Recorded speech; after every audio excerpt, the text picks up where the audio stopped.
Hi అండి, welcome to Kavitha vlogs. ఈరోజు ఆలుగడ్డ వంకాయ కర్రీ చూపిస్తానండి. కాంబినేషన్ చాలా బాగుంటుంది, ఒకసారి మీరు కూడా ట్రై చేయండి. ముందుగా ఒక గిన్నె పెట్టుకుని అందులో 2 స్పూన్ల ఆయిల్ వేసుకోండి. తర్వాత ఉల్లిపాయలు, పచ్చిమిర్చి, జీలకర్ర, కరివేపాకు, పసుపు, కొంచెం అల్లం వెల్లుల్లి పేస్ట్ యాడ్ చేసుకోండి. కొంచెం అవి మగ్గిన తర్వాత ఆలుగడ్డ ముక్కలు యాడ్ చేసుకోండి. తర్వాత ఆలుగడ్డ ముక్కలు కూడా కొంచెం మగ్గిన తర్వాత వంకాయ ముక్కలు కూడా యాడ్ చేసుకొని కొంచెం కలబెడుతూ ఉండండి. ఎందుకంటే ఆలుగడ్డ ముక్కలు అడుగంటుతాయి కాబట్టి కొంచెం కలబెడుతూ ఉండాలండి. అటు ఇటు కొంచెం కలబెట్టుకోండి. దాని తర్వాత టమాటో ముక్కలు యాడ్ చేసుకోండి.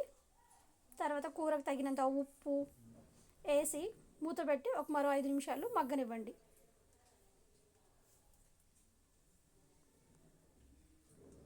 తర్వాత కూరకు తగినంత కారము, 1 స్పూన్ ధనియాల పొడి వేసుకొని మొత్తం కలిపేసి ముక్కలు మురిగేంత వరకు కొంచెం వాటర్ పోసుకొని మూత పెట్టి 2 నిమిషాలు ఉడికిన తర్వాత కొత్తిమీరతో గార్నిష్ చేసుకోండి.